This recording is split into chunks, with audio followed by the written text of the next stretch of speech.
जिस विषय पर हम अध्ययन कर रहे वो विषय है कि परमेश्वर के वचन को अधिक महत्व क्यों। भजन संहिता 138 और वचन 2 में बाइबल ऐसी कहती है, दाऊद वहां पे ऐसा कहता है कि परमेश्वर तेरे मंदिर की ओर मुड़कर, मैं तेरे मंदिर की ओर देखकर मैं तुझे प्रणाम करूंगा और तेरी सच्चाई और करुणा के कारण तेरे नाम को धन्यवाद दूंगा। और आगे वो कहता है, क्योंकि तूने तेरे बड़े नाम से अधिक अपने वचन को अधिक महत्व दिया है। तो इसका मतलब एक मसीह जीवन में जीते वक्त हमारे जीवन में चिन्ह, चमत्कार, भविष्यवाणियां जो भी है वो होनी चाहिए, लेकिन एक सच्चे मसीह के जीवन में सभी बातों से अधिक परमेश्वर के वचन को अधिक महत्व होना चाहिए। लेकिन क्या होता है ना कि आज के डेट में हम देखते हैं कि इंसान कुछ दिन पहले, कुछ साल पहले अपने बड़े नाम को बहुत महत्व दे रहा था, धन दौलत को महत्व दे रहा था, अपनी शान को महत्व दे रहा था। लेकिन इन परिस्थितियों में आपने देखा है कि क्या हालात संसार में उत्पन्न हुए, किन परिस्थितियों का आपको अब इस संसार को सामना करना पड़ रहा है। इसलिए खुदावन इस बीमारी के द्वारा अपना अस्तित्व इंसान को बताना चाहता है। जो बड़े बड़े साइंटिस्ट जो खुदा को नहीं मानते उनको बताना चाहता है कि तुम जिस दवाइयों के ऊपर इतना घमंड करते हो, जिस संशोधन के ऊपर इतने विज्ञान पर आप घमंड करते हो, लेकिन आपका विज्ञान इस परिस्थिति को बदल नहीं सकता, केवल मेरी कृपा ही बदल सकती है। और इन हालातों में खुदावन चाहता है कि हम परमेश्वर के और करीब आए। इन परिस्थितियों में खुदावन चाहता है कि हम उससे वफादारी करें और इन परिस्थितियों में हमारे पास परमेश्वर का वचन दिमाग में नहीं तो हृदय में होना चाहिए, और वही वचन हमारे जीवन में खुदा का जलाल लेकर आएगा। आज बहुत सारे लोगों ने अपने जीवन में वचन से अधिक चमत्कार को महत्व दिया, तेल को महत्व दिया, पानी को महत्व दिया, भविष्यवाणियों को महत्व दिया। आज वो कहीं पर भी नहीं है। लेकिन धन्य वे लोग जिन्होंने अपना ईमान, जिन्होंने अपने विश्वास की नींव वचन पे रखी, इसलिए खुदावन ने उन्हें बहुतायत से आशीषित किया। इस जीवितों की धरती पर वे लोग सही सलामत है, खुशहाल है, आनंदित है, क्योंकि खुदा का कलाम उनके अंदर है। वो कलाम में जीते हैं, कलाम में चलते हैं, कलाम में रहते हैं, और कलाम खुद यीशु मसीह है। Hallelujah, praise the Lord. अब इन बातों में हम गहराई में चल रहे। परमेश्वर का वचन में फिर से बताना चाहता हूं 4 बातें हैं। नंबर 1 आज्ञा, कमांडमेंट। नंबर 2 प्रतिज्ञा, प्रॉमिस। नंबर 3 खुदा का काम, वर्क ऑफ गॉड। और नंबर 4 परमेश्वर की इच्छा, डिजायर ऑफ गॉड। वचन में ये 4 बातें हमें दिखती है।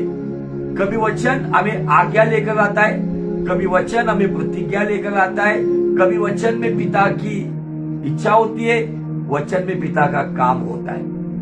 वचन एक ही है, लेकिन उसके ये 4 पहलू है। और बाइबल में परमेश्वर के बड़े बड़े महान दासों को खुदावन ने वचन के द्वारा आज्ञा दी, वचन के द्वारा प्रतिज्ञा दी, वचन के द्वारा अपना काम बताया, काम करने को कहा, और वचन में अपनी मर्जी बताई। और मुझे आपको बताना है कि अगर हम खुदा के कलाम को अपने हृदय में रखते तो वो वचन हमारे जीवन में जब कभी हम गलत राह पे चलते तो वो हमें आज्ञा देता है, ऐसा नहीं, तुझे इस राह पे चलना नहीं। अगर जब हमारे जीवन में परमेश्वर के काम को हम भूल जाते तब वही वचन उसके काम का एहसास हमें दिलाता है। हमारे जीवन में हम अपनी मर्जी पे जीना शुरू करते तब यही वचन खुदा की मर्जी को प्रकट करता है। और यही वचन इन सब बातों के द्वारा जो प्रतिज्ञाएं हमें दी गई है वो प्रतिज्ञा याद दिलाता है, और वो प्रतिज्ञा के अनुसार हमारे जीवन में वो खुदावन काम भी करता है। आमीन। तो आइए चलते हम पतरस के किताब में, जहां पे हमें वचन के बारे में परमेश्वर कुछ बातें बताता है। दूसरा पत्रस उसका पहला अध्याय वचन 4। What is the motive of word of God? परमेश्वर के वचन का उद्देश्य क्या है, ये उद्देश्य समझ लो। जिनके द्वारा जिनके द्वारा उसने हमें बहुमूल्य और बहुत बड़ी प्रतिज्ञा दी है। वचन दिया है, बहुमूल्य वचन दिया है, प्रतिज्ञाएं दी है, ताकि इनके द्वारा मतलब वचन के द्वारा, आज्ञा के द्वारा, प्रतिज्ञा के द्वारा, परमेश्वर की उस मर्जी के द्वारा, काम के द्वारा, बाइबल कहती है ताकि इनके द्वारा, उन प्रतिज्ञाओं के द्वारा, वचन के द्वारा तुम उस सड़ाहट से छूटकर जो संसार में बुरी अभिलाषाओं से होती है। वचन का मोटिव क्या है पता है? बहुत सारे लोग व्यभिचार में क्यों पड़ते? बहुत सारे लोग वचन पता होने के बावजूद भी एक्स्ट्रा मैरिटल अफेयर्स में क्यों पड़ते? बहुत सारे लोगों के जीवन में वो पाप की राह पे क्यों चलते वचन पता होने के बावजूद? उसका कारण ये है कि वचन को उन्होंने यहाँ रखा है। कुछ लोगों का वचन केवल बाइबल में ही है। उनका बाइबल चर्च में खुलता है या जस्ट टाइम पास में खुलता है, लेकिन जिनका बाइबल रोज खुदा की मर्जी को समझने के लिए खुलता है, वो वचन क्या करता है पता है? बाइबल कहती है यहाँ पे, ये वचन उन्हें संसार की अभिलाषाओं से जो सड़ाहट उत्पन्न होती है उससे छुटकारा देता है। मतलब वचन डिलीवरेंस करता है, वचन गलत बातों से छुटकारा देता है। सड़ाहट शब्द को यूज किया है, जो सड़ने वाली बात। जब आप देखते हैं कि कितना भी अच्छा खाना क्यों ना हो, लेकिन जब वो सड़ता है ना, तो उसकी दुर्गंधी से हमें बेचैनी होती है। और वो खाना या अगर कोई जानवर मर जाता है तो उसकी दुर्गंधी से हम कहीं न कहीं बेचैन हो जाते। जब तक उस जगह से हम चले नहीं जाते तब तक हम खुली सांस नहीं ले पाते। Hallelujah, praise the Lord. आज आपके जीवन में ऐसे कोई पाप है, ऐसी कुछ गलतियां है, ऐसे कुछ गलत स्वभाव है, अभी भी छोटी मोटी आदतों में, लतों में पड़े हुए हो, वो सड़ाहट से आपको बेचैनी नहीं होती है? अगर बेचैनी होती है तो उसके लिए आज निर्णय ले लो कि पिता की मर्जी है वचन के अनुसार, कि वो चाहता है be holy because I am holy. पवित्र जीवन जियो क्योंकि मैं पवित्र हूं। जब वचन के अनुसार जीवन जियोगे ना, तो बहुत सारे लोग कहते हैं कि मुझे ये आदत छूटती नहीं है, मेरा ये स्वभाव बदलता नहीं है, मेरी ये संगति टूटती नहीं है। मुझे आपको बताना, ये लोग सारे ये कहीं ना कहीं जज्बाती लोग हैं, जो परमेश्वर के वचन और उसकी मर्जी से अधिक अपने जज्बातों को अधिक अहमियत देती है। वो लोग कभी छुटकारा नहीं पा सकते। अगर आज के दिन आपको छुटकारा चाहिए तो बाइबल कहती है कि जो वचन हमें मिला है वही वचन हमें इस सड़ाहट से छुटकारा देगी और इन सारी गलत बातों से निकालकर और एक फायदा करती है हमारी। नंबर 1 डिलीवरेंस और नंबर 2 पार्टेकर्स। परमेश्वर का वचन हमें सड़ाहट से छुटकारा देता है और परमेश्वर का वचन हमें, बाइबल आगे कहती है, ईश्वरीय स्वभाव के सहभागी हो जाओ। दो बातें, ईश्वर नहीं बना रहा है हमें परमेश्वर, हम ईश्वर बनी भी नहीं सकते, लेकिन वचन हमारे जीवन में अगर सभी बातों से अगर हम अधिक महत्व वचन को देते, वचन के अनुसार जीते, मतलब खुदा की मर्जी, खुदा का काम, खुदा की आज्ञा, खुदा की प्रतिज्ञा को अपने जीवन में पूरा होने के लिए अगर अपने जीवन में अपने बड़े ज्ञान से, बड़ी शान से, सभी बातों से अगर वचन को अहमियत देकर जीते हो ना, तो ये वचन हमारे 2 फायदे करता है। नंबर 1 सड़ाहट से छुटकारा देता है और नंबर 2 ईश्वरीय स्वभाव का सहभागी बनाता है। ईश्वरीय स्वभाव का सहभागी मतलब ईश्वरीय स्वभाव का पार्टनर। जैसे कोई बिजनेस पार्टनर होते ना, वैसे आप और मैं वचन के द्वारा जो डिलीवरेंस हमें पापमय बातों से मिलता है, केवल वहीं पर ही हम रहते नहीं है, तो आगे जाके हमारा प्रमोशन होता है कि हमारे भीतर से परमेश्वर का स्वभाव छलकता है। हमारे दृष्टिकोण में, हमारी जुबान में, हमारे रहन सहन में, हमारी बातचीत में लोगों को एहसास होगा कि यीशु की जो बातें ना इस व्यक्ति में दिखती है। हम ईश्वरीय स्वभाव के सहभागी कब होंगे? लोगों को सुपरनैचुरल मिनिस्ट्री करनी है, दुष्ट आत्मा निकालना है, मुर्दों को जिलाना है, लेकिन एक सबसे बेहतरीन मिनिस्ट्री यहाँ पर है जो वचन के द्वारा मिलती है, सभी गुनाहों के राज से छुटकारा और ईश्वर स्वभाव के सहभागीपन। अब जब हम ईश्वरी स्वभाव के सहभागी बन जाते हैं तो हमारा उजियाला इस संसार पर इस तरीके से गिरता है कि हमारे भले काम देखकर स्वर्गीय पिता की महिमा होती है। Hallelujah, praise the Lord. और इन प्रतिज्ञाओं के ऊपर हम अध्ययन करते करते पिछले सप्ताह में हमने नूह के जीवन से देखा। अब नूह के जीवन से हमने जो बातें देखी, नूह के जमाने में जो परिस्थितियां आई थी, उन परिस्थितियों में बाइबल कहती है उन जमाने में सारी मानव जात बिगड़ी हुई थी। लोग, प्राणी, सभी लोग गलत आचरण करने वाले लोग थे। और इन परिस्थितियों में बाइबल कहता है, नूह के बारे में 4 बातें कहती है। नंबर 1, उत्पत्ति का 6वां अध्याय वचन 9 में नूह की यह वंशावली है। नूह धर्मी पुरुष और अपने समय के लोगों में खरा था और नूह परमेश्वर के साथ साथ चलता रहा। बाइबल यहाँ पे दिखाती है हमें, अगर 8 वचन में देखेंगे, परंतु यहोवा की अनुग्रह की दृष्टि नूह पर बनी रही। 4 बातें नूह के जीवन की। नंबर 1, नूह के ऊपर खुदावन की अनुग्रह की दृष्टि थी। नंबर 2, उस पापी संसार में नूह इकलौता व्यक्ति था कि जो परमेश्वर की दृष्टि में धर्मी पुरुष था। नंबर 3, अपने समय के लोगों में नूह परमेश्वर के दृष्टिकोण में खरा था। और चौथी बात, नूह हर हालात में परमेश्वर के साथ साथ चलता था। आमीन, हालेलुया। नूह को परमेश्वर ने क्यों चुना? नूह उस संसार की सदावट से छुटकारा पाया हुआ और ईश्वरी स्वभाव का व्यक्ति था, जो ईश्वर का स्वभाव, धर्मी स्वभाव, खराई से चलने का स्वभाव नूह के अंदर दिखता है। क्यों दिखता है? उसके पीछे का कारण क्या है? नूह अपने जीवन में खुदा की बातों को महत्व देता था, खुदा के वचन को महत्व देता था। और परमेश्वर ने नूह से बात की, उस संसार में किसी व्यक्ति से नहीं, तो परमेश्वर ने नूह से बात की। और क्या कहता है परमेश्वर? परमेश्वर ने पृथ्वी पर जो दृष्टि तो क्या देखा कि वो बिगड़ी हुई है और सब प्राणियों ने पृथ्वी पर अपना चाल चलन बिगाड़ दिया है। तब परमेश्वर ने नूह से कहा, सब प्राणियों के अंत करने का प्रश्न मेरे सामने आ गया है, क्योंकि उनके कारण पृथ्वी उपद्रव से भर गई है, इसलिए मैं उनको पृथ्वी समेत नष्ट कर डालूंगा। इसलिए तू गोफर उसकी लकड़ी का एक जहाज बना ले और उसमें कोठरियां बना ले। ये सब पता है हमको। परमेश्वर को गोफर नाम के उस लकड़ी का जहाज बनाने के लिए परमेश्वर ने यहाँ पे नूह को आज्ञा दी। नूह को जब आज्ञा मिली तब परमेश्वर को उसने उल्टा सवाल नहीं किया, प्रभु ऐसा क्या करने जा रहे तू? अब ये लकड़ी से मैं जहाज क्यों बनाऊं? जहाज का ये कंसेप्ट क्या होता है? ये जहाज कहां पर यूज किया जाता है?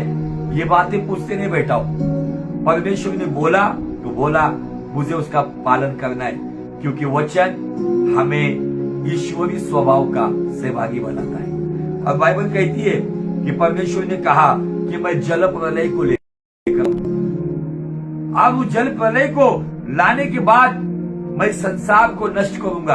अब यह पूरी कहानी में बताने में इंटरेस्टेड नहीं हूं। मैं आपको मेन बात, जो क्रीम और पावर मैसेज जो है वो आपके साथ मैं आप शेयर करना चाहता हूं। और लास्ट सैटरडे को मैंने कहा था कि बहुत सारे लोग, अन्य जाति के लोग, एंटी क्राइस्ट लोग नूह के जीवन को लेकर कहते हैं कि इनका नबी पियक्कड़ था और वो दाखरस पी के मस्त होकर विवस्त्र नंगे हालात में जाकर सो गया। आज लोग ये बात नहीं समझते कि नूह उस स्थिति में क्यों पहुंचा, उसके पीछे का कारण क्या है। इंसान केवल एक पहलू देखता है। नूह पियक्कड़ नहीं था। अगर वो पियक्कड़ होता था तो परमेश्वर उसको चुनता नहीं था। खराई से चलने वाला, परमेश्वर के साथ साथ चलने वाला धर्मी पुरुष, जिसपे यहोवा की अनुग्रह की दृष्टि थी, ऐसा व्यक्ति, ये पियक्कड़ वाला, ये मदिरा पीने वाला व्यक्ति है क्या? बहुत सारे एंटीक्राइस्ट लोग इस बात का गलत मीनिंग बताकर बहुत सारे मसीहों को भरमाते या उनके विश्वास के जहाज को तोड़ने का काम करते। हमारे कुछ लोग इन बातों को समझ नहीं पाते। मैं आज इन बातों पर रोशनी डालना चाहता हूँ। पहले तो ये बात समझ लो, बहुत सारे लोग कहते कि नूह का जहाज पानी में कितने समय तक था। बहुत सारे लोग बाइबल ठीक से पढ़ते नहीं है। वो लोग कहते हैं 40 दिन। सॉरी, ये ऊपरी बाइबल पढ़ने वाले लोग है ना, ये बात समझो, आपको बाइबल ठीक से पढ़नी होगी। 40 दिन जल प्रलय आया, आसमान के सारे झरने फूटे, पानी के सारे झरने फूटे, 40 दिन तक पानी बरसता रहा। लेकिन नूह एग्जैक्ट कितना टाइम तक जहाज में था, किस हालात में था, किन परिस्थितियों में था, आज उन बातों के ऊपर आपका ध्यान मैं थोड़ा सा कैलकुलेटिव में आपको मैसेज बताना चाहता हूँ। गणितीय भाषा में मैं आपको आज का मैसेज बताना चाहता हूँ। आइए पढ़ते हम उत्पत्ति का 7वां अध्याय और वचन 11। सारे प्राणी जो जोड़ी जोड़ी से नूह को जाकर जंगल से शेर हाथी पकड़ने की जरूरत नहीं पड़ी।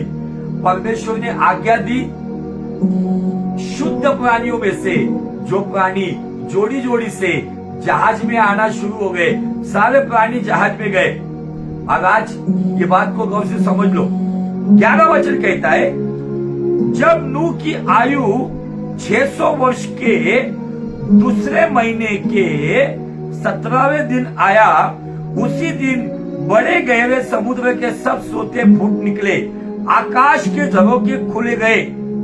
पानी समुद्र की झरनों से आया, आकाश के झरोखे से आया, और वर्षा 40 दिन और 40 रात निरंतर पृथ्वी पर होती रही। ठीक उसी दिन मतलब नूह के 600 वर्ष के दूसरे महीने के 17वें दिन। नूह की आयु थोड़ा ध्यान में रखो। नूह की आयु यहाँ पर 600 साल, 600, दूसरा महीना और 17वां दिन। ये दिन में वो जहाज के अंदर गया। गौर से सुनो। ठीक उसी दिन नूह अपने पुत्र शेम, हाम, यफेत और अपनी पत्नी और तीनों बहुओं समेत उनके संग एक एक जाति के सब बनेलू पशु, एक एक जाति के सब घरेलू पशु, सब एक एक जाति के पृथ्वी पर रहने वाले जंतु, सब उड़ने वाले पक्षी जहाज में गए।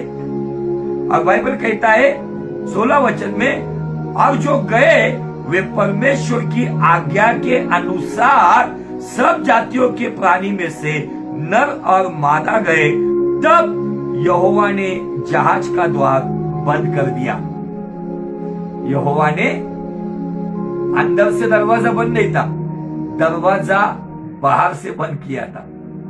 और बाइबल कहती है परमेश्वर की आज्ञा के अनुसार मानव जात तो जहाज में चढ़ गई, जिसने जहाज बनाया, उसके साथ साथ सभी प्रकार के प्राणी और जीव जंतु और पक्षी परमेश्वर की आज्ञा के अनुसार जहाज में चले गए। देखो, ये प्राणी भी उसकी आज्ञा का पालन करते। कौन सा दिन था वो? गौर से सुनो। नूह का 600 साल का दूसरे महीने का 17वां दिन था। उन्होंने जहाज में प्रवेश किया। उसके बाद जल प्रलय आया। जल प्रलय में सारा संसार के लोग नष्ट हो गए, जीव जंतु नष्ट हो गए, चाहे डायनासोर भी रह गए उस पर, वो भी नष्ट हो गए। लेकिन डायनासोर को, उसकी जोड़ी को जहाज में नहीं लाया होगा। क्यों लाया नहीं होगा पता नहीं, क्योंकि सभी बातों का जवाब परमेश्वर अभी नहीं देगा। जब हम जाएंगे ना उसके राज्य में, तब पूछो कि डायनासोर की जोड़ी क्यों नहीं भेजे। क्योंकि कुछ लोग, अधिक बुद्धिजीवी लोग कहते नूह ने सारे प्राणी को लिया, डायनासोर की जोड़ी क्यों नहीं लिया। अगर डायनासोर की जोड़ी होती थी ना, तो इस कोरोना वायरस में डायनासोर सिटी में आ जाते थे और हमारे शहर को आकर तहस नहस करते थे और कुछ लोगों को भी खाते थे। कोरोना वायरस बाद में लोगों को मारता था, लेकिन डायनासोर आकर लोगों को मार के खाते थे। अच्छा है डायनासोर की जोड़ियां नहीं आई। आमीन, हालेलुया। आगे बाइबल कहती है, मैं पढ़ने जा रहा हूं आगे, 8वां अध्याय का 13 वचन क्या कहता है देखो। नूह की आयु के 600 वर्ष, गौर से सुनो, 601 वर्ष के 601 गया तब तो कितना साल का था? 600 साल का था। और बाइबल यहाँ पे कहती है 601 वर्ष, मतलब लगभग 1 साल। आगे, पहले महीने के पहले दिन जल पृथ्वी पर से सूख गया। तब नूह ने जहाज की छत खोलकर क्या देखा कि धरती सूख गई। जहाज के बाहर नहीं आया वो, केवल जहाज का छत खोलकर। उत्पत्ति का 8वां अध्याय 13 वचन में लिखा है, उसने वो दिन था 601 वर्ष का पहला महीना और पहले दिन जल सूख गया। उसने छप्पर निकाल कर देखा, पानी सूख गया। आगे, और दूसरे महीने के 27वें दिन को पृथ्वी पूरी तरीके से सूख गई। दूसरे महीने के मतलब 601 वर्ष के दूसरे महीने के 27 के दिन को पृथ्वी पूरी तरह से सूख गई। तब परमेश्वर ने नूह से कहा, तू अपने पुत्रों, पत्नी, बहुओं समेत जहाज में से निकला। क्या पक्षी, क्या पशु, क्या सब भांति भांति के रेंगने वाले जंतु, पृथ्वी पर रेंगते जितने भी शरीरधारी जीव जंतु तेरे संग है, उन सबको अपने साथ निकाल ले। आके पृथ्वी पर उनसे बहुत बच्चे उत्पन्न हो और वे फले फूले और पृथ्वी पर फैल जाए। 600 वर्ष के दूसरे महीने के 17वें दिन को वो अंदर गया। और बाइबल कहता है 601 वर्ष के दूसरे महीने के 27वें दिन, 17 में से अगर आप 27 माइनस करते हो तो 10 बचते हैं। और 600 उसमें अगर 601 जोड़ते हो तो 1 वर्ष। हालेलुया। 1 वर्ष और 10 दिन तक आप इमेजिन करो, नूह जहाज के अंदर था, नूह का परिवार जहाज के अंदर था। क्या हालत होगी, क्या परिस्थितियां होगी, कैसा माहौल होगा। आप और मैं लॉकडाउन में तो है, लेकिन हम कुछ काम के लिए बाहर जा सकते, हमें समय दिया है, हम जाकर शॉपिंग करके आ सकते। लेकिन इमेजिन करो, कल्पना करो, 1 साल 10 दिन नूह एक ही जगह पर था। और उस परिस्थिति को देखो, नाना प्रकार के जानवरों की सेवा करनी है, उनको खिलाना है, पिलाना है, वो जानवरों की दुर्गंधी, सभी प्रकार की परेशानी, खाने पीने की समस्या। और जब जल प्रलय आ रहा था, जब लोगों ने देखा पहली बार बारिश क्या होती है, बारिश को उन्होंने पहली बार देखा। जब आकाश के सोते फूट उठे, जब समुद्र के सोते फूटे, पानी पानी आ गया, लोगों को एहसास हुआ। क्योंकि बाइबल कहती है, यीशु मसीह खुद कहते हैं कि उस जमाने में लोग शादी करवाते थे, मौज मस्ती कर रहे थे, अपनी धुन में थे, उनको कुछ लेन देन नहीं था, ऐसे लोग थे। और जब उन्होंने पानी देखा, नूह की जहाज की ओर हर एक व्यक्ति दौड़ रहा था, तैरते हुए जा रहा था। और शायद नूह जहां पर रहता होगा, उसके आसपास के लोग आए होंगे, कहते हैं कि नूह बाबा, नूह चाचा, नूह मामा, नूह अंकल, दरवाजा खोलिए।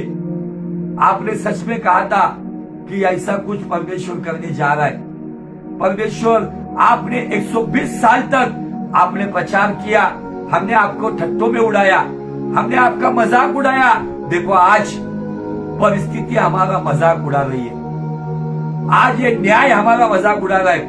कितने लोग रोते होंगे, बिलखते होंगे, मातम मना रहे होंगे।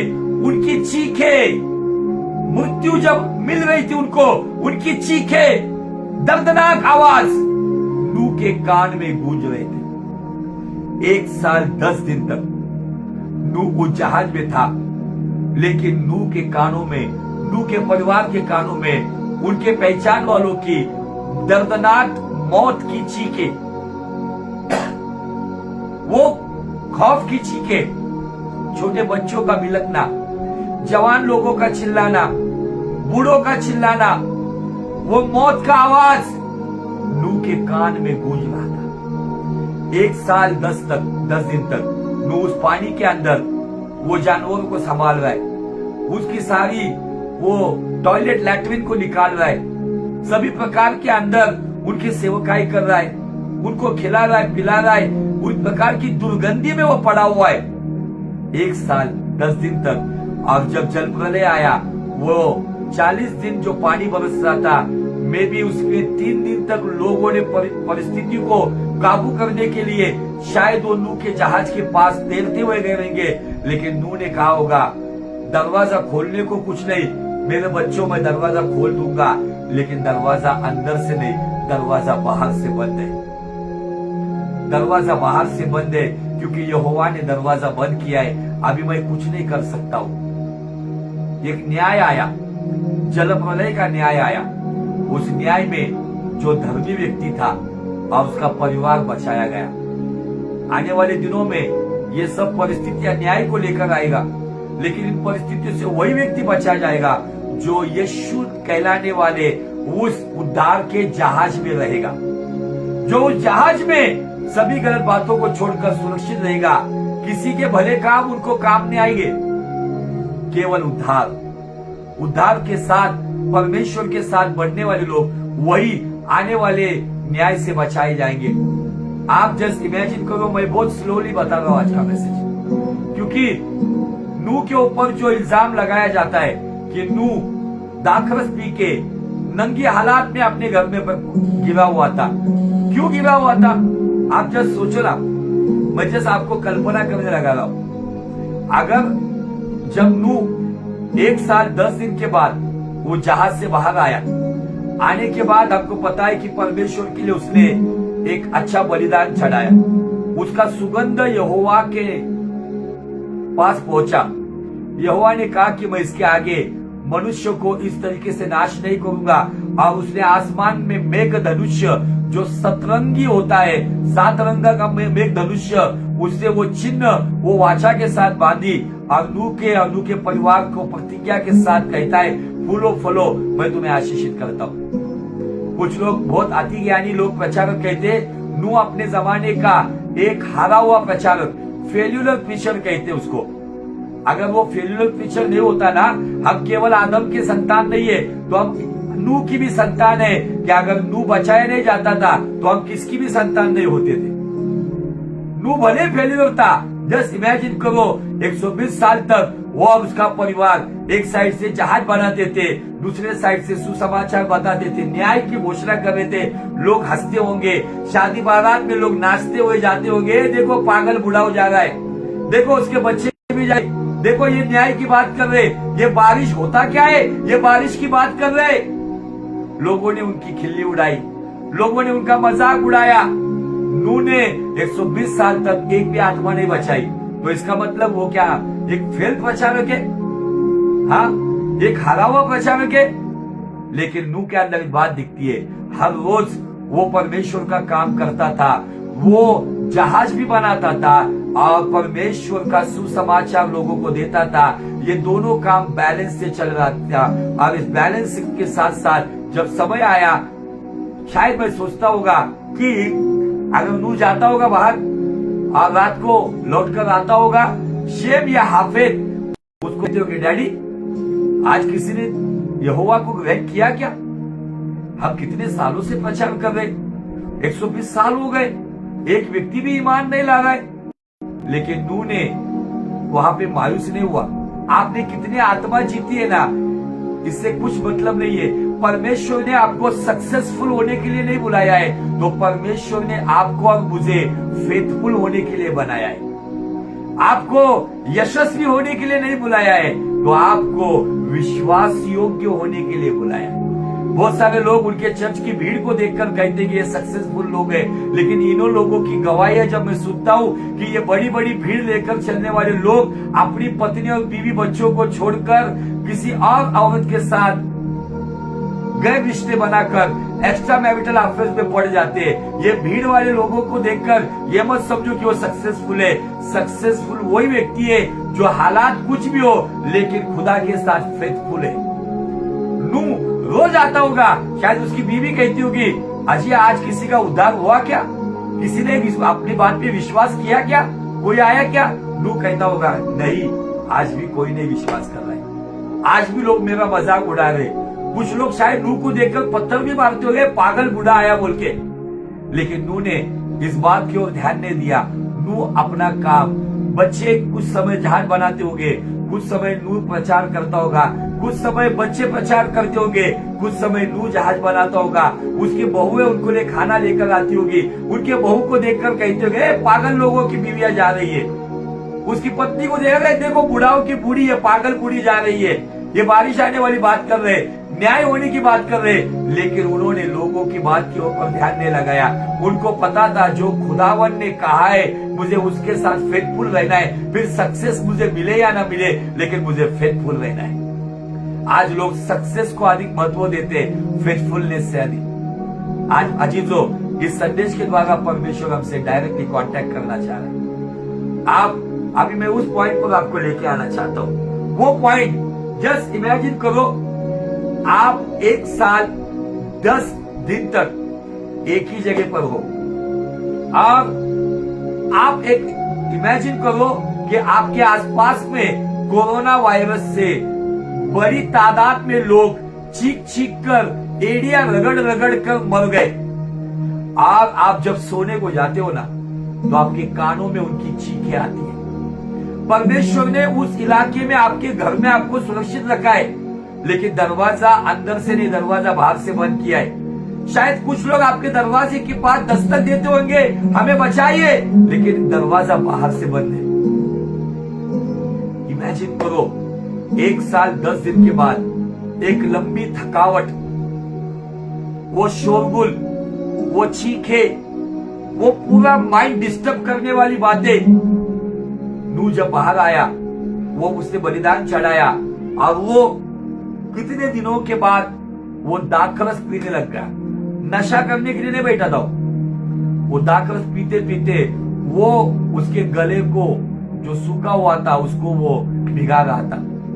जहां पर वो कड़वा हो गया था, कितने दिन का पानी वो अंदर पी रहा था, एक फ्रेश ग्रेप जूस वो पी रहा था। पीते पीते उसका आनंद लेने लग गया। उसको एक अच्छी नींद की जरूरत थी। नूह शायद उनके बच्चों को सुलाता होगा, लेकिन नूह जागता होगा, जानवरों को संभालता होगा। लेकिन नूह को जब वो सोने की कोशिश करता होगा, सोता होगा उस जहाज के अंदर, 10 मिनट के बाद उसको चीखें सुनाई देती होगी, नूह बाबा हमें बचाइए, नूह अंकल सेव अस, चाचा मामा बचाइए हमें। अपने पहचान के कितने सारे लोगों ने दम तोड़ा, उनकी आवाज नूह ने सुनी होगी। आप इमेजिन कीजिए क्या हालत होगी। नूह को एक अच्छी नींद चाहिए थी, इसलिए नूह उस परिस्थितियों में अलग से गया। अब वो दाखरस पीते पीते पीते 1 साल 10 दिन तक वो ठीक से सोया नहीं था। अरे आप अगर 8 दिन ठीक से सोएंगे नहीं, आपको अगर नींद नहीं मिलेगी, आपको जब नींद मिलेगी ना, तो आप किस दशा में सोए हुए ना आपको पता नहीं चलेगा।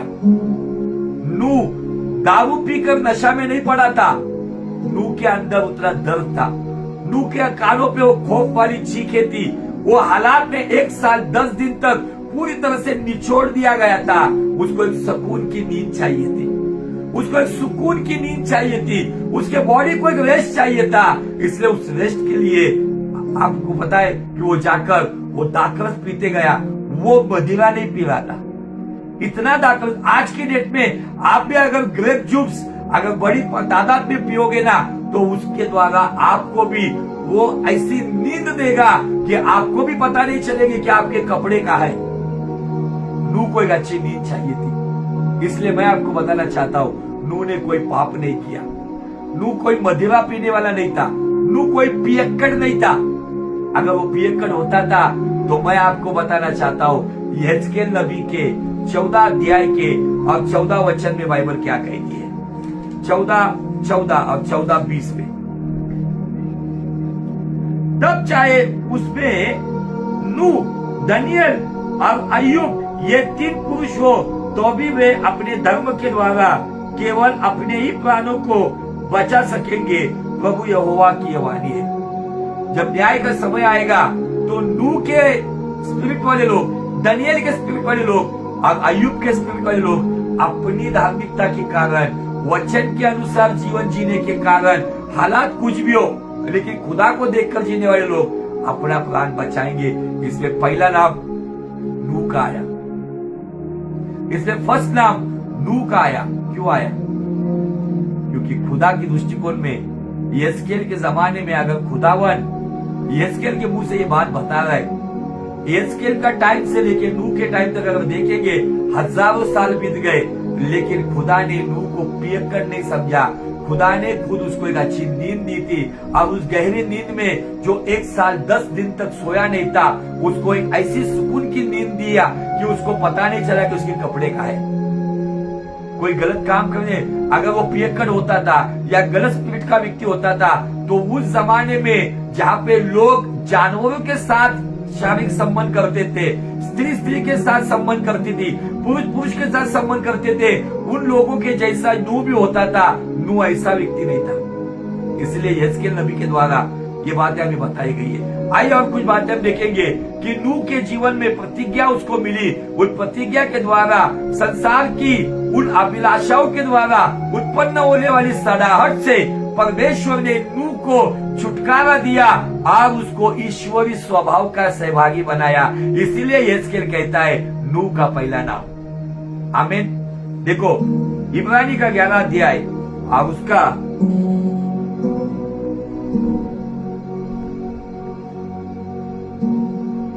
7 वचन से आगे हम जब पढ़ेंगे क्या कहता है, देखो इब्रानी 11:7। विश्वास ही से नूह ने उन बातों के विषय में जो उस समय दिखाई न पड़ती थी। कौन सी बातें दिखाई न पड़ती थी? बारिश, आकाश के झरोखे फूटना, समुद्र से झरने बहना, जो बातें जहाज भी किसी ने देखा नहीं होगा कि इसको जहाज कहते, जो बातें दिखाई न पड़ती थी, चेतावनी पाकर, परमेश्वर से चेतावनी पाकर भक्ति के साथ अपने घराने के बचाव के लिए जहाज बनाया। उसने अपने घराने के बचाव के लिए, लोगों को सुसमाचार देने के लिए चेतावनी भी दी। उसने जहाज बनाया और उसके द्वारा उसने संसार को दोषी ठहराया। शायद जैसा हमने थोड़ी देर पहले देखा, संसार नूह का मजाक उड़ा रहा था। ये बुढ़ाऊ सतिया गया है, पागल हो गया है, ये जल प्रलय की बात कर रहा है, बारिश क्या होता है इसकी बात कर रहा है, परमेश्वर यहोवा का नाम बता रहा है, ये पागल है। लेकिन बाइबल कहता है जिन लोगों ने नूह की ठट्टा की, नूह को ठट्टे में उड़ाया, मजाक उड़ाया, उन्हीं लोगों को बाइबल कहता है उसने वो जहाज बनाया। और उसके द्वारा जब जहाज में सारे पशु पक्षी जब जा रहे थे, शायद उस वक्त लोग हंसते हुए गए, बुढ़ाओ देखो जानवरों को भी लेके जा रहा है, जानवर भी जा रहे हैं अंदर, परिवार भी जा रहा है अंदर, देखो बुढ़ाओ जहाज में रहने जा रहा है। लोग हंस रहे होंगे, कोई शादी मना रहा होगा, कोई नाच रहा होगा, झूम रहा होगा। जैसे आज लोग कुछ लेन देन नहीं दुनिया के बारे में, अपनी मजा में अपनी मस्ती में लोग जी रहे। और बाइबल कहता है कि उसी के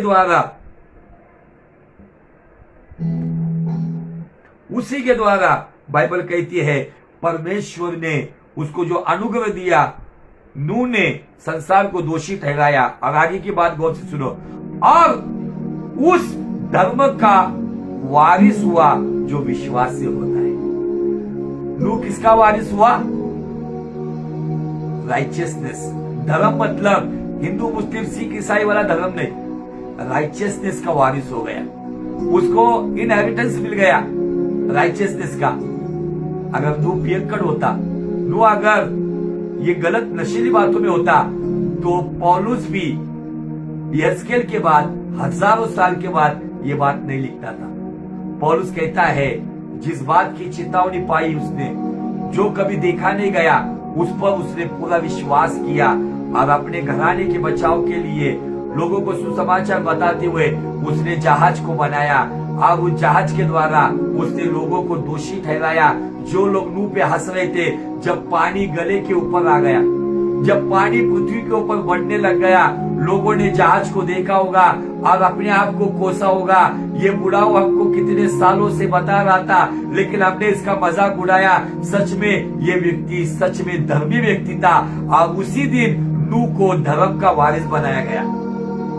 नूह उस संसार में सब पुरुषों में धर्मी था, लेकिन नूह को और एक उपाधि मिली कि वो धर्म का वारिस हो गया। Hallelujah, praise the Lord. क्यों हो गया? वो ईश्वरी स्वभाव का सहभागी हो गया, क्योंकि प्रतिज्ञा के द्वारा संसार की अभिलाषा की सड़ाहट से नूह को छुटकारा दिया। वो संसार के साथ सहमत नहीं हुआ, लोगों के पाप में उसने कदम नहीं रखा, लोगों की गलत संगति में वो गया नहीं, तो खुदा की बात पर अमल करता रहा, जहाज बनाता रहा, और यही बातों से उसे संसार की अभिलाषा की सड़ाहट से छुटकारा दिया। और यही बात से नूह ईश्वरी स्वभाव का सहभागी हुआ। इसीलिए बाइबल कहती है कि नूह उसी विश्वास के द्वारा धर्म का वारिस हो गया। हालेलुया। आइए, पौलुस तो ये कहता है, लेकिन पतरस क्या कहता है? आइए पतरस से भी हम कुछ बातें सुनेंगे। Thank you Lord Jesus, thank you master. क्या कहता है पतरस दूसरी किताब में? पतरस का दूसरा पत्र, उसका दूसरा अध्याय और वचन 5 के आगे। और प्राचीन युग के संसार को भी ना छोड़ा, वरन भक्तिहीन संसार पर, नूह के जमाने का एक संसार था, उसको नाम दिया गया है भक्तिहीन। लेकिन उस भक्तिहीन संसार में एक परिवार था, नूह का परिवार, जो भक्तिमान था। जो लोग ठट्टा उड़ा रहे थे, मजाक उड़ा रहे थे, हंस रहे थे, उनके ऊपर गलत गलत बात बोलते होंगे, लेकिन तो भी वो यहोवा की भक्ति करने वाले भक्तिमान परिवार थे। बाइबल कहती है भक्तिहीन संसार पर महाजल प्रलय भेजा, पर धर्म का प्रचारक, यहूदी धर्म का प्रचारक नहीं था, मसीह धर्म का प्रचारक नहीं था, धर्म का वारिस। पौलुस कहता है धर्म का वारिस मतलब राइचियसनेस का वारिस, और पतरस कहता है धर्म का प्रचारक, प्रीचर ऑफ राइचियसनेस। हिंदू मुस्लिम सिख ईसाई धर्म का प्रचारक नहीं, राइचियसनेस का प्रचारक, धार्मिकता की बातों का प्रचारक, खुदा की आज्ञा प्रतिज्ञा उसका काम और इसकी इच्छा को बताने वाला प्रचारक। आज के प्रचारक केवल अपनी मर्जी का प्रचार करते, अपनी इच्छा को प्रकट करते, धन दौलत कैसी बनाई जाए उसका प्रचार करते। लेकिन बाइबल कहती है नूह धर्म के प्रचारक, नूह समेत 8 व्यक्तियों को बचा लिया। आमीन, हालेलुया, प्रेज़ द लॉर्ड। कितनी अच्छी बात हमें सीखने को मिलती है। क्यों आए? क्योंकि जो आज्ञा नूह को मिली, उस आज्ञा का पालन करते वक्त वो आज्ञा ने क्या किया पता है? नूह को, नूह के 3 बच्चों को, बहुओं को, नूह की पत्नी को, इन 8 लोगों को इस आज्ञा पालन के द्वारा, क्योंकि उन दिनों में लोग मौज मस्ती कर रहे थे, लेकिन नूह और नूह के परिवार ने आज्ञा को, मतलब संसार की बातों से अधिक वचन को अधिक महत्व देने के कारण उस वचन ने उन्हें उस जमाने के संसार की अभिलाषाओं से उत्पन्न होने वाली सड़ाहट से छुटकारा दिया, और उसी छुटकारे के द्वारा परमेश्वर के स्वभाव के वे सहभागी हो गए। उन जमाने में लोग जब डूब रहे थे, तब उनके लिए नूह उसका परिवार ईश्वर के नहीं थे, लेकिन समय खत्म हुआ। वो शायद जहाज तक तैरते हुए आए होंगे, खटखटाया होगा, नूह बाबा हमें अंदर ले लो, हमें बचाओ। शायद कोई कहता होगा मेरे बच्चे तड़प के मर रहे, नूह बाबा इतना जालिम मत बन, दरवाजा खोल। नूह उनकी आवाज सुनने के बावजूद भी नूह उनको बचा नहीं पाया, क्योंकि दरवाजा अंदर से नहीं, दरवाजा बाहर से बंद था। यही बात होने वाली न्याय के समय, वही व्यक्ति बचा लिया जाएगा इस संसार में जो यीशु कहलाने वाले जहाज में अपने परिवार के साथ सुरक्षित रहेंगे।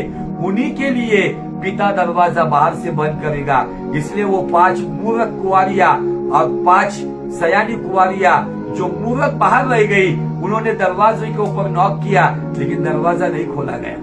क्यों? समय खत्म, टाइम इज फिनिश। ये समय हमें दिया गया है, इस समय में अपने आप को जांचो। क्या मेरे जीवन में अभी भी मैं पैसा करके पैसे के पीछे भाग रहा हूँ, मेरे नाम के पीछे भाग रहा हूँ, ज्ञान की बातें कर रहा हूँ, अपनी शान की बातें कर रहा हूँ? सभी प्रकार के बड़ी तादाद में लोग, बॉडी बिल्डर, धनवान लोग, ज्ञानी लोग, इंटेलिजेंट लोग, धर्मी कहलाने वाले लोग, खुद को पवित्र कहलाने वाले लोग इस संसार से चले गए। गंगा नदी में नागा साधुओं के 2000 डेड बॉडीज पड़े हुए, जिनको लोग धर्मी समझते, मरी हुए हालत में पड़े हुए, वो अपनी जान बचा नहीं पाए। इन परिस्थितियों में फिर से एक बार मैं भजन संहिता 138:2 को आपके सामने रखता हूँ और सवाल छोड़कर जाता हूँ कि आपके जीवन में अभी भी संसार की बातें, धन दौलत और आपकी ज्ञान की बातों को आप अधिक महत्व दे रहे हो, या इन सब बातों से अधिक, जैसे दाऊद कहता है कि परमेश्वर तूने अपने बड़े नाम से अधिक तेरे वचन को अधिक महत्व दिया है। जो इन दिनों में वचन के अनुसार जीवन जिएगा, वचन को अधिक महत्व देगा, वचन के अनुसार जीवन जिएगा, जिनके हृदय में वचन है वो वचन के अनुसार जीवन जिएंगे। जैसे दाऊद कहता है भजन संहिता 119:11 में, हे खुदावन तेरा वचन मैंने मेरे हृदय में रखा है ताकि मैं तेरे खिलाफ गुनाह ना करूं, पाप ना करूं। यहाँ का वचन यहाँ आने दो, दिमाग से हृदय में आने दो, ऑटोमेटिकली जीवन ईश्वरी स्वभाव का सहभागी बन जाएगा। और ये सारी संसार की सड़ाहट, सभी प्रकार की लालसा, लालच, वासना, सभी दुनिया की शानो शौकत की बातें, इसमें से हम बाहर निकालकर हम छुटकारा पाकर ईश्वरी स्वभाव के सहभागी बनेंगे और नूह के नाई हम भी धर्म के वारिस और धर्म के प्रचारक बन जाएंगे। हालेलुया। परमेश्वर के स्वभाव का सहभागी बना। पौलुस कहता है धर्म का वारिस, पतरस कहता है धर्म का प्रचारक। ये परमेश्वर के स्वभाव का सहभागीपन है। क्या ये चाहिए आपको? यही बातें होंगी जो हमें अनंत जीवन में, जन्नत में, खुदा के राज्य में, यही किताब हमें परमेश्वर की दृष्टि में ऊंचा स्थान देगा। हालेलुया। बहुत सारे लोग कहते हैं स्वर्ग में जाऊंगा, मैं ये करूंगा, वो करूंगा, ये बातें देखूंगा। मेरी तमन्ना क्या है पता है? आप अगर मेरी इच्छा को पूछेंगे तो क्या है पता है? जब मैं पिता के सिंहासन के सामने खड़ा रहूं तो मुझे देखकर वो एक स्माइल दे, मुझे देखकर वो खुश हो जाए, ऐसा मेरा जीवन हो। नूह का नाम पहले आता है, अब्राहम, याकूब का परमेश्वर कहा गया उसको। लेकिन जब संसार में बचने वाली बात आती है तो यजकेल 14:14 में बाइबल कहती है नूह, दानियल और अय्यूब, ये 3 लोग अपने धर्म के द्वारा संसार में बचा लिए जाएंगे। कोई मनुष्य ने बनाया धर्म नहीं। धर्म की परिभाषा क्या है पता है? धर्म की परिभाषा यह है खुदा की इच्छा, खुदा का काम, खुदा की आज्ञा, खुदा की प्रतिज्ञा जिस वचन में है उस वचन के अनुसार जो भले जिल्लत मिले, जो भले नुकसान मिले, जो भले लोग दोष लगाए, फिर भले लोग कंगाल समझे, भले लोग तुच्छ माने, लेकिन वचन में प्रतिज्ञा, आज्ञा, खुदा का काम, खुदा की मर्जी को जो अपने जीवन में अपने बड़े नाम से अधिक, अपनी बड़ी शान से अधिक, ज्ञान से अधिक, परिवार से अधिक, धन दौलत से अधिक, प्रोफेशन से अधिक, अभिषेक से अधिक, सेवकाई से अधिक जो वचन को अधिक महत्व देता है, वही खुदा के दृष्टिकोण में खुदा के ईश्वरी स्वभाव का सहभागी बनकर धर्म का प्रचारक और धर्म का वतनदार बनता है। खुदावन इस वचन के द्वारा आपको बहुत बहुत आशीषित करे। अगर इस मैसेज के द्वारा परमेश्वर ने आपसे बात की है तो परमेश्वर की महिमा के लिए लोगों को संसार से उत्पन्न होने वाली उस वासना की सड़ाहट से छुटकारा देकर ईश्वरी स्वभाव के सहभागी बनाने के लिए इस संदेश को हो सके ज्यादा से ज्यादा लोगों तक शेयर करो, ताकि खुदा के नाम, यीशु के नाम में इस वचन के द्वारा ऊंचा उठा लिया जाए। खुदा आपको बहुत बहुत आशीषित करे और आपके जीवन में उसकी उपस्थिति हमेशा बनाए रहे। May God bless you, may God bless you.